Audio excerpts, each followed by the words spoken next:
Hello and welcome to Dean's Chat. I am Communications Director Anton Caputo here as always with Dean Claudia Mora. Claudia, how are you today? Hey, Anton, I'm doing fine. Thank you. Great. Well, it's been quite an interesting last couple of months, hasn't it?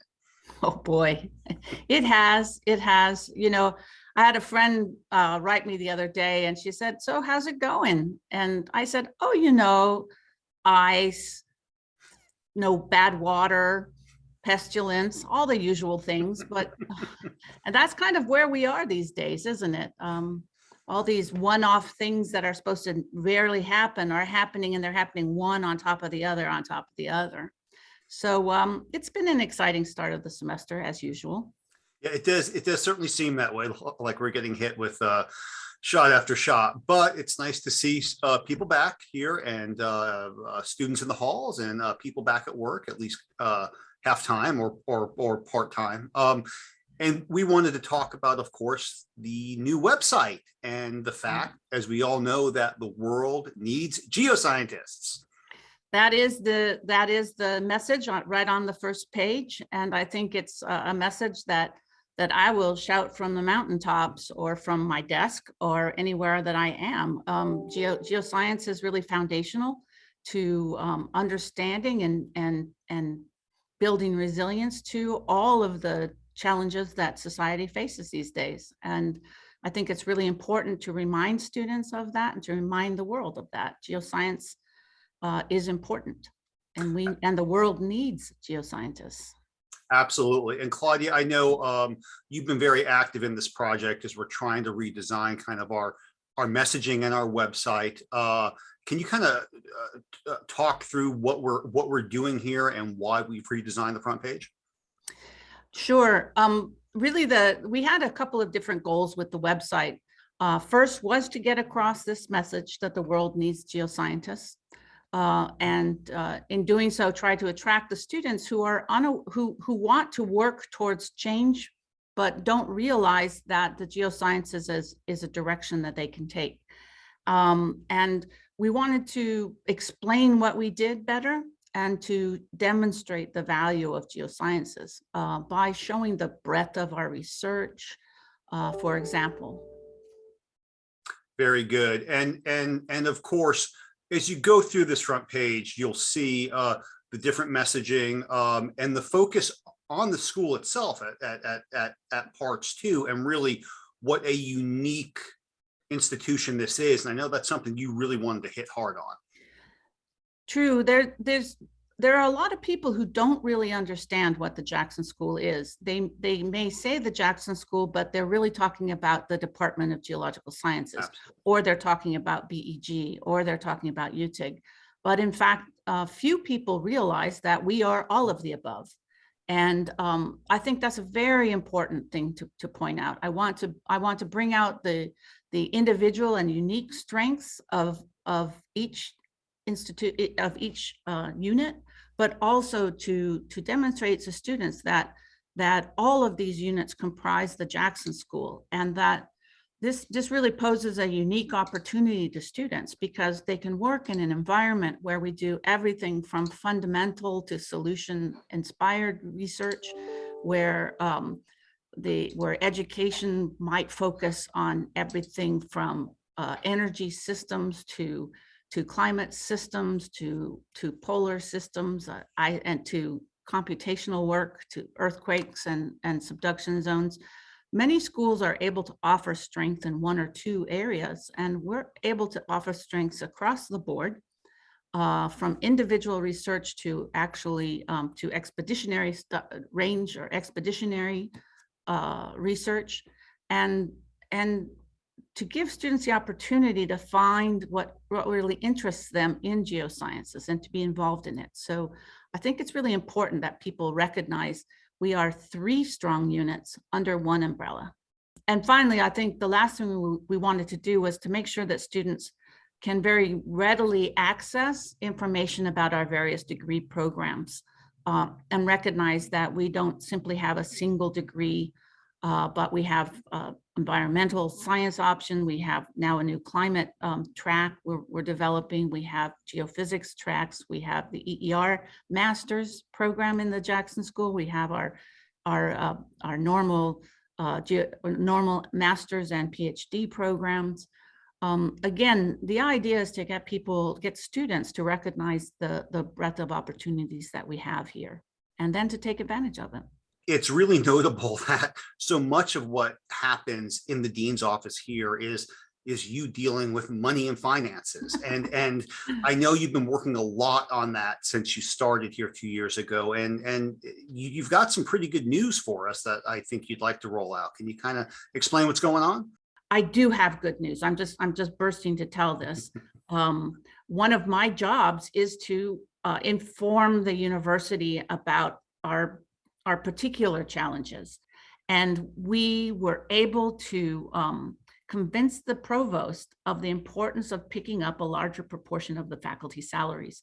And that translates to about $930,000 a year in recurring funds that we will now have in the college to promote our programs and to invest. And that is a huge amount of money. So I'm just thrilled with this.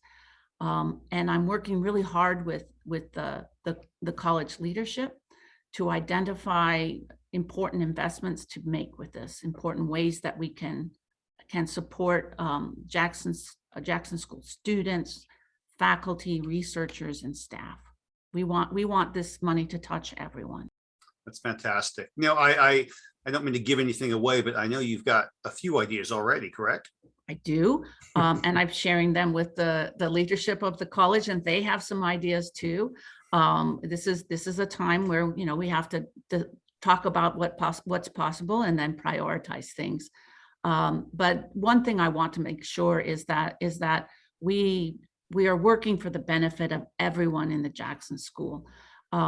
So, for example, undergraduates, we have long wanted to get undergraduates out of their part-time job at McDonald's or some other organization like that, and into the laboratory. We want them to use their time learning what they're here to learn, and to support them to be able to do that, because many students, they need the part-time income.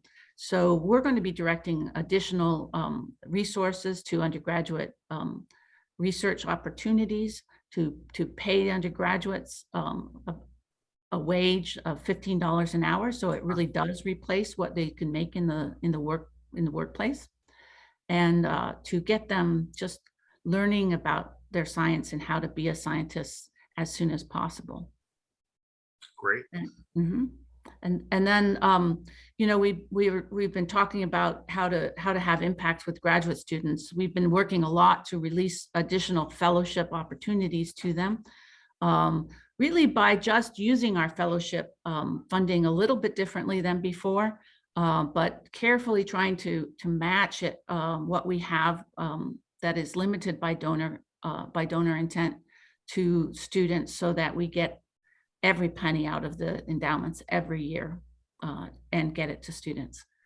We also hope to be able to provide graduate students with more professional opportunities to learn, to go workshops, short courses, and perhaps some more ambitious field trips. For staff, Monica Reed has proposed, and I really support the development of a leadership academy, a leadership opportunity for our staff. We have so many talented staff, but they don't have an organized or opportunity to learn new professional skills, new communication skills, new management skills that will enable them eventually to improve their job status in the Jackson School, I hope. So we're building a cohort of staff from across the college who will participate. It'll be a small group at a time every 6 months. And I really think this will give staff an opportunity to to meet each other, to learn what other roles there are in the Jackson School that they might aspire to, and then to give them the skills and practice to prepare for those jobs. Fantastic. And I believe there's a piece of new equipment on the horizon that you're very excited about. Yeah, the presents keep coming.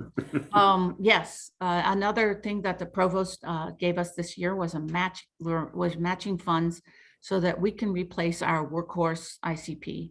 That ICP is in Nate Miller's lab, and it has been supporting student research, classroom research, and researchers across not only the college but across the university. It's the only one at the university.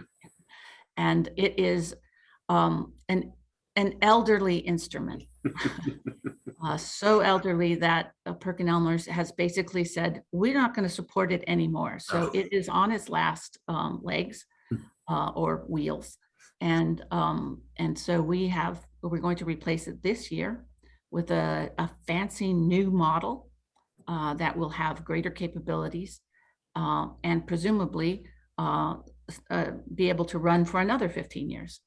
So this is the kind of investment that I hope we're going to be able to make year after year in the instrumentation that supports our research here. That's absolutely fantastic news. And I know that to finish off this episode of Dean's Chat, you wanted to end with even some more good news. It's great. Every Dean's Chat, I get to say, oh, here's another wonderful researcher that won a prize. But I want to give a shout out to Charlie Cairns, who just received the AAPG Robert R. Berg Outstanding Research Award for his outstanding geoscience research, and also research associate, UTAG research associate Chris Lowery, who has received the SEPM James Lee Wilson Award for excellence in sedimentary geology by a young scientist. So we have people who are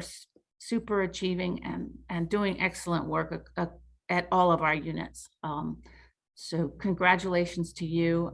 We're proud of you. And it's just the easiest thing in the world to be a dean in a college with so many talented peers. Well, the good news just keeps coming, and that's great. Well, I guess that about does it for this episode of Dean's Chat. So, Claudia, thank you so much for being here.